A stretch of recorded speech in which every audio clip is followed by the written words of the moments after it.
Over the past few months, I've taken this wrecked 2015 STI, stripped it down, and completely transformed it, giving it a second life. I started by pulling off all the damaged parts, removing the engine, and inspecting everything to see what needed to be replaced. I then moved on to rebuilding the engine from the ground up, short block and heads, ensuring everything was good to go before putting this back in the car. I then moved to the interior, pulled out all the blown airbags, and got all those replaced as well. Then, I did what I could with the body before taking it to my good friends at FinishWorks. This strut tower on this side was kicked back a little bit and in quite a lot, actually. I think we measured it at like a little over 20 millimeters. When it came back, I fixed the wiring harness, got the engine back in, and added a few tasteful mods to get the car looking and sitting really nice. This is where we're at now.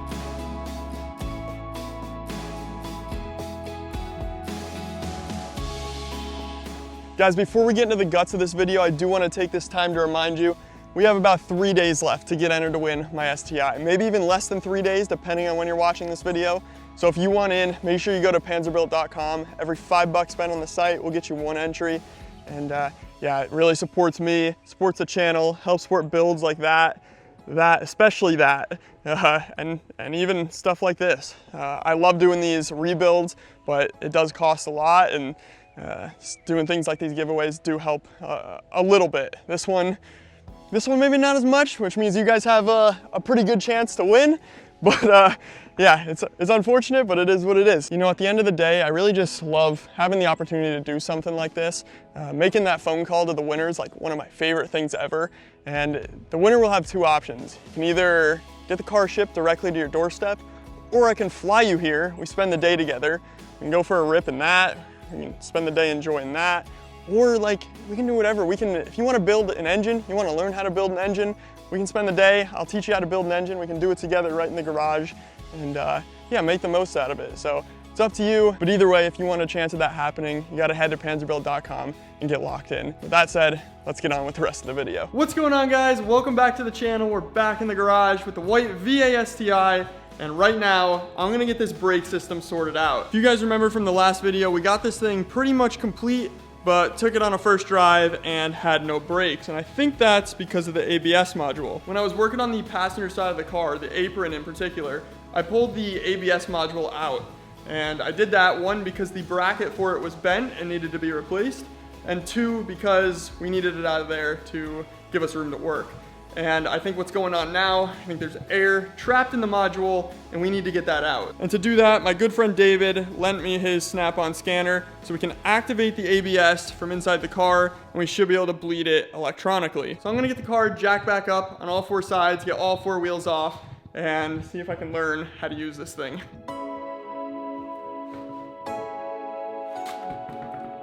Alrighty, well, I just scanned the ECU for all the current codes. You can see we have no check engine light, but the ABS light is actually on for the steering angle sensor. Now, these bottom 2 codes, these are history, so when we clear these will probably go away. But this one up top says current fault, and I know that's true because, as you can see, our wheel is slightly to the left. And it's been like that since the accident. We replaced the control arm. The tie rods look good, so I'm thinking once we get in alignment, we can get this thing recalibrated and we can get that code put away. We have no airbag codes. The AC code is throwing because we need to get that charged. These are both history faults, so those headlight leveling codes will go away when we clear it. And all these are history faults. Those don't matter.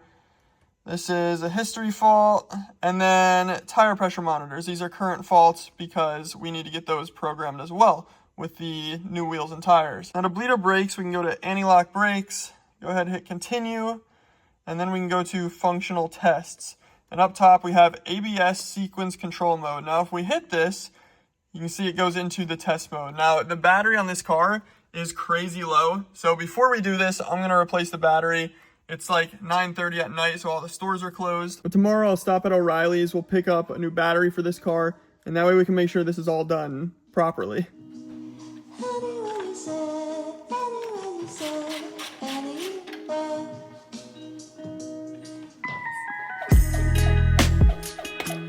So now because I drove the car, I'm just gonna go around and bleed each caliper again and make sure there's no air coming out, and then we can get in and hopefully knock out the bleed procedure to the ABS module. And once that's done, I'll probably go around, hit the calipers again. Hopefully we'll be good after that.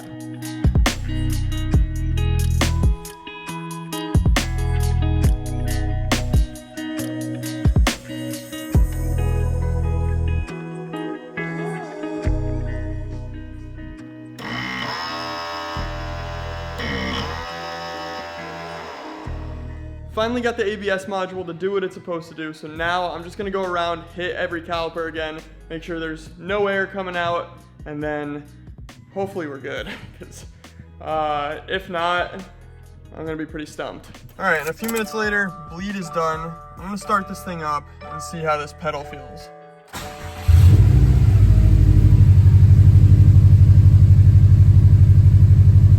Holy. Pedal's like rock solid. Don't know if that's a good thing or a bad thing. All right, update. It is about 2:30 a.m. I gotta be up for work in about 2.5 hours, so I'm putting some stuff away so I can take a little nap. I've tried everything. I've pulled every single caliper off, made sure no pistons are seized on the calipers. I've bled the ABS multiple times. I've checked fluid levels in the master. I've taken off the vacuum line to the brake booster and put the one from my hatch on it just to make sure the check valve was good and everything was working as it should. Still no difference, so the only thing now that I'm narrowing it down to is a bad brake booster, which, to be honest, I've never seen on one of these cars. Normally they last the lifespan of the car, so to see that on a 2015, I don't know if it's from it sitting outside for a while. Maybe it dry rotted some of the seals in there. I have no idea. But yeah, essentially the pedal's like rock solid. When I start the car, it's still rock solid. So it leads me to believe that the brake booster's bad. So I'm gonna get a new one on order, and we'll just have to slap that in and hope for the best. If that doesn't fix it, we just track it on down. Maybe there's a clog in the ABS module. I don't know. I've never had an issue with a brake system, but first for everything, I guess. Well, the car's not gonna fix itself, so the only thing we can do is start tearing it apart.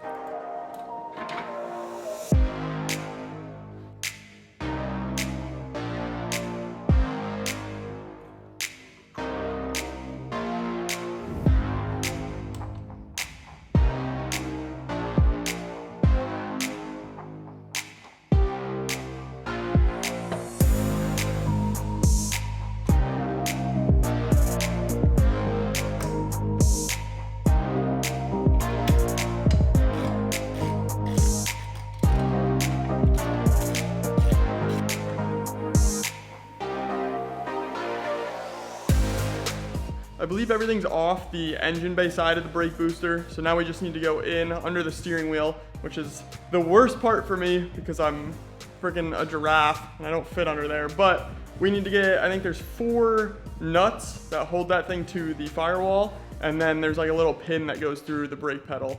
Once we get that off, we should be able to slide this thing right out. I'll break out my phone so I can kind of show you guys what I'm talking about. So you can see the 4 nuts that hold it to the firewall back in there, all the way around it.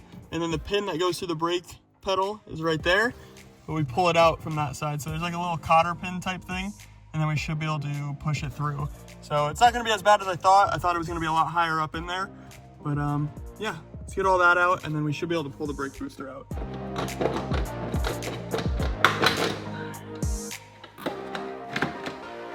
Well, to be honest, that wasn't as hard of a job as I thought it was gonna be. Master and brake booster are now out, and the hardest part was actually just getting that out of its spot.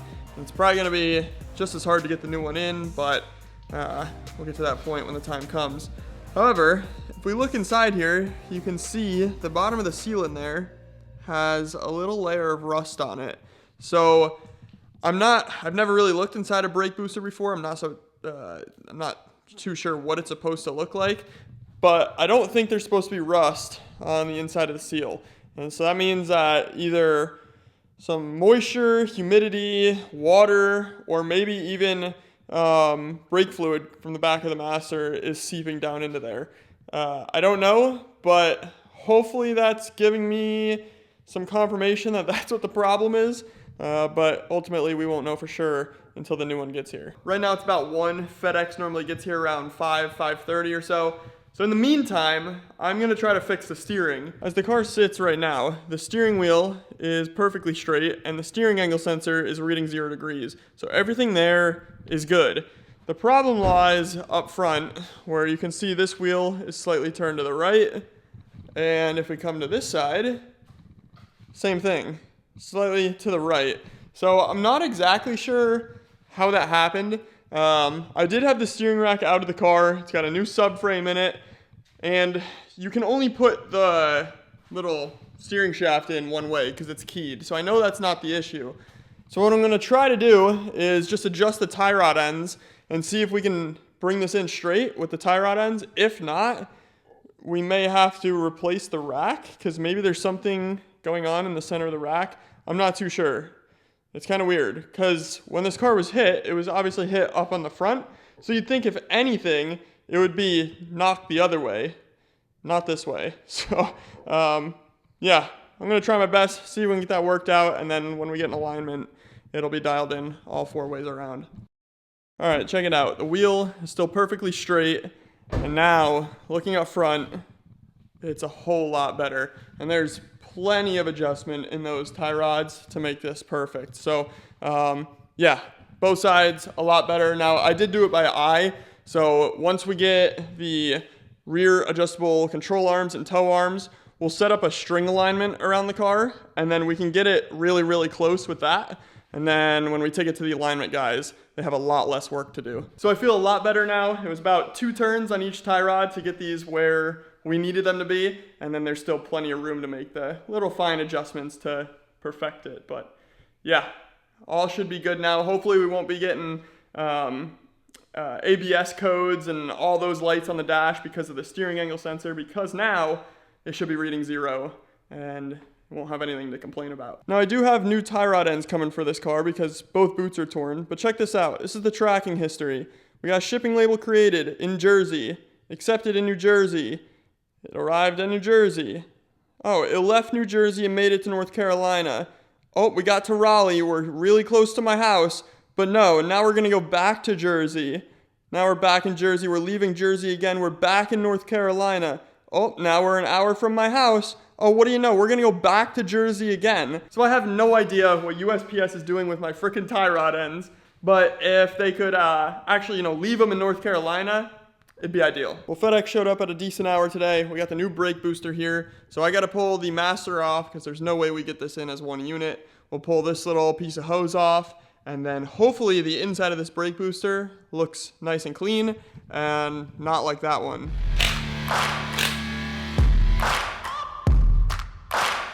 Well, good news is I don't see anything out of the ordinary inside this booster, no rust or anything. So I'm just gonna go ahead, clean up the seals, get any dirt off there, and then we'll re-lube it. Same thing with the Master. We'll clean the lettering or the numbers off, and then this can go on the car.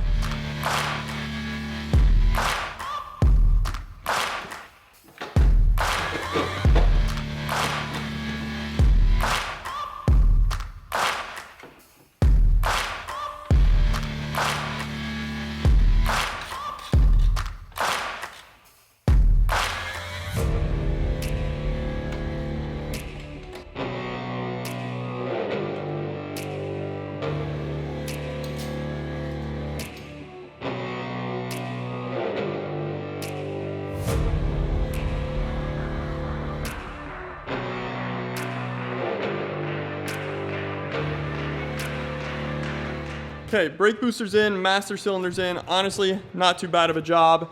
And I have the power bleeder on as well, and pressurized. So because I had the Master off, we have to bleed not only the brakes, but the clutch as well. So I have this little vacuum pump hooked up to the bleed nipple down there. And essentially, I'm just gonna let this thing pump. We'll crack that bleed nipple. Hopefully, we can bleed all the air out. And then essentially, the clutch should be bled at that point. We'll tighten it down, and all the air should be out. Now, as far as the brakes, I don't have that snap-on scanner anymore. I gave it back to my buddy David. So what I'm gonna try to do, because we can push pressure from that through these lines, I'll crack these guys open right there, let the air kind of bubble out. Once it's just fluid coming out, we'll tighten them up, and then I'll do the same thing to the 4 lines on top. Just crack them open, bleed the air out, tighten them down, and then I'll go ahead and bleed the calipers. So we'll see if that works. If not, what I may have to do is either borrow the scanner again, or we take the car out for a drive afterwards, slam on the brakes a few times, let that ABS module activate, and it should pump the air at least into these lines to the point we can get them from the calipers. So I'm gonna go ahead and bleed this system once again, and I'll pick this video up when we're ready to start the car. And hopefully, fingers crossed, we have a pedal assist on the brakes. Well, it's a moment of truth. We're all back together, and it's time to start this thing up. And I am nervous. I'm actually shaking a little bit. So hopefully this works, because if not, I don't know what to say. Let's pump this brake up a little bit. It feels a lot better already, just at my foot. We may need to bleed a little bit more, but it does feel better. Might actually need another person here to help me bleed this thing.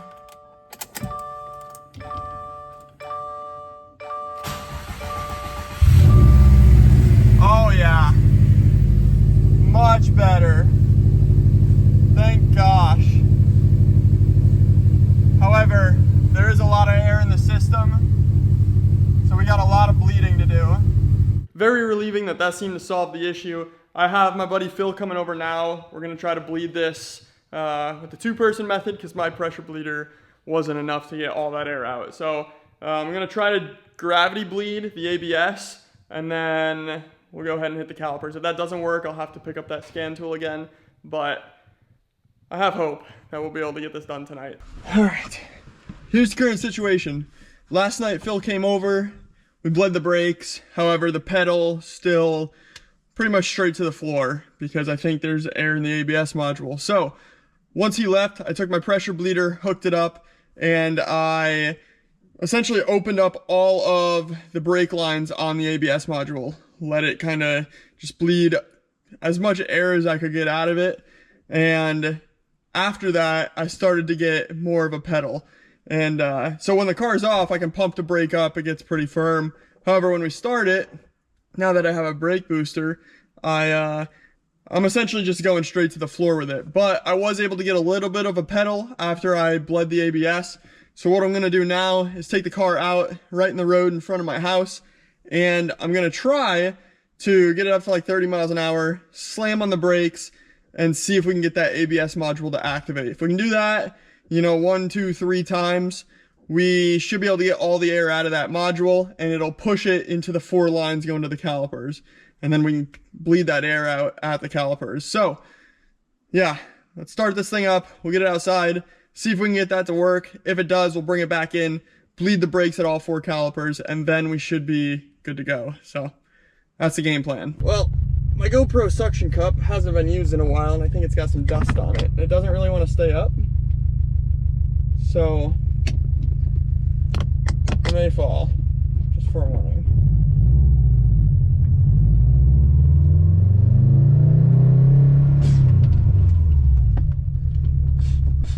I don't know if I have enough brake pedal to get this ABS module to kick in.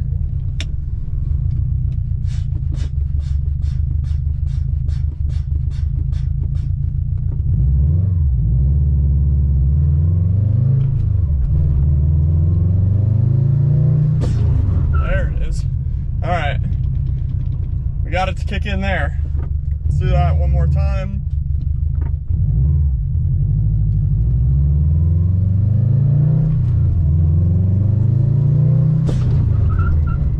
Oh yeah, sweet. Do it one more time for good measure.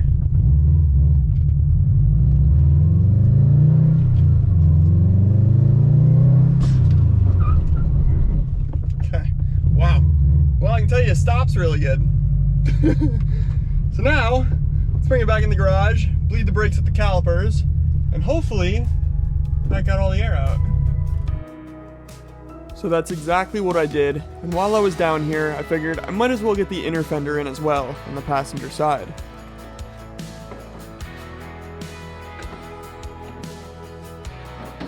It seems as if we successfully bled the ABS module without the use of the scan tool, which is pretty cool.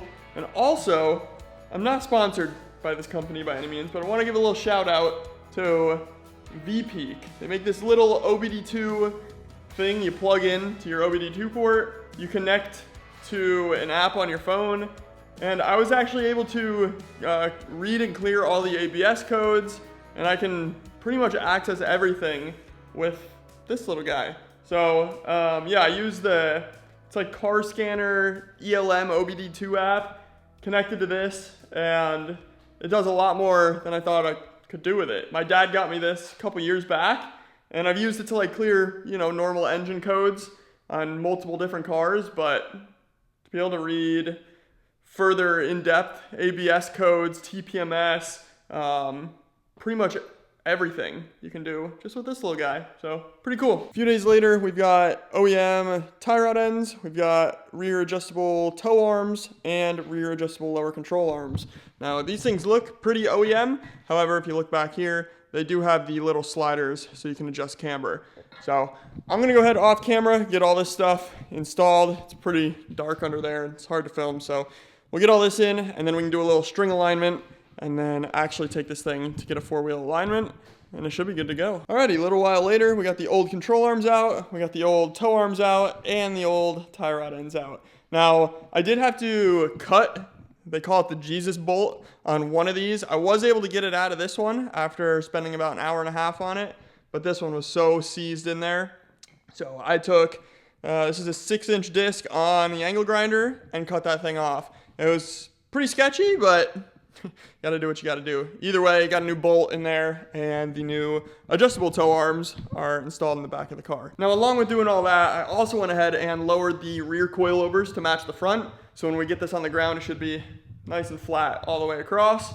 So now what I wanna do is get the wheels on the car. We'll set up a string alignment. I was gonna use my jack stands, but can't really use my jack stands if they're holding the car up. So we'll figure something out to hold the string line across, and then we can set the toe on the front and rear so it's nice and aligned, and it should be good enough to drive it to the alignment shop and get an actual four-wheel alignment. Okay, so I have the wheel perfectly straight, and I'm just using some VP Racing jugs to hold the string for me.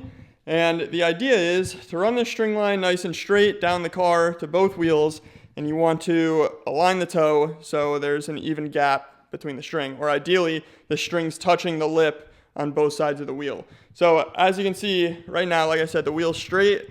We are touching the lip on this side, but this side we got quite a bit of a gap. So I'm going to adjust the tie rod to poke the wheel out just a little bit more. And then in the back, kind of the complete opposite. So the back has a little bit of a gap where the front is touching. So this one, we want to adjust that front tow arm a little bit, just a little bit in. Now the back, we will have to adjust camber as well, because like I said, we got the new adjustable lower control arms on here.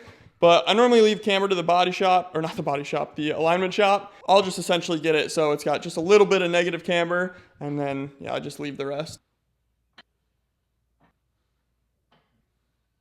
And after those adjustments are made, if we look at the front, you can see just barely about to touch there, and just barely about to touch there. Now in the rear, I do something a little bit different. I do this more so on the bigger power cars, but I did it on this one kind of just for funsies, and they can adjust it how they want it at the alignment shop. But what I do on the rear is I toe the front in just a tad. And the reason for that is when you get into power and the car squats, it's going to naturally kind of toe out in the front. So when you're in power, this thing will be perfectly aligned. But yeah, that's how I do it. That was actually recommended to me by an old alignment shop back in Spokane, and I've ran the hatch like that ever since. So here you can see just a little bit, it's actually hard to see, but I have a little bit of a gap there, and then the backside is touching the lip. So just a hair bit towed in, and that way when you're in power, car squats, it levels itself out and you're dead straight. So yeah, passenger side should be good to go. Now I'm gonna move over to the driver's side, and I'll show you over here. We got, well, let me turn my brightness down a little bit. You can see we got some work to do back there. This one is all towed out quite a bit, so we'll get that dialed in, and then probably just a little bit of an adjustment in the front. We'll be good to go. Car's back on the ground, and it looks good. Now, rear can probably go down a little bit more. On the big power cars, I tend to leave a little bit of space, but this being a stock STI, it can definitely go down a little bit. Front looks good, and then other side also looks really, really good. So happy how it's coming out. We got to get in alignment and then charge the AC. And other than that, we just need to paint match that front tow hook cover. I'm gonna have my buddy Cameron work on that tomorrow. And this thing's pretty much ready to send. So remember, if you wanna get entered to win this thing, head to panzerbuilt.com. Every $5 spent will get you one entry, and you could take home this. I mean, this thing's shaped up so well. It looks fresh off the showroom floor. Interior, exterior, 70,000 miles. Thing's gonna be a unit, and you can do whatever you want to it. So yeah, panzerbuilt.com, get in on this thing. Well guys, Cameron's here. And he brought his paint gun so we can spray this out right at the house. Look at this stance. Golly!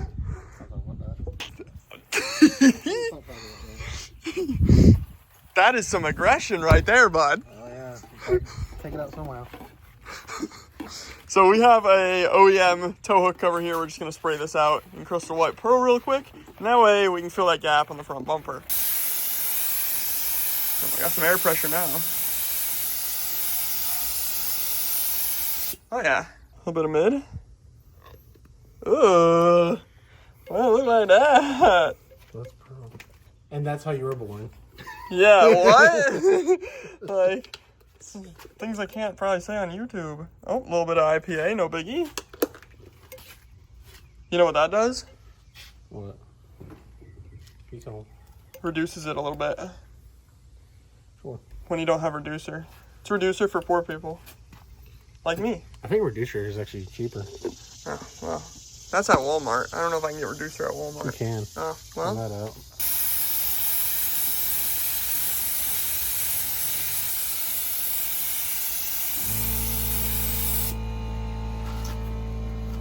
Wow. It's beautiful. Do you want to do another coat of clear, or is that good? I'll do one more about. Put it in there first so I can dry it. Okay. Slap this bad boy in there.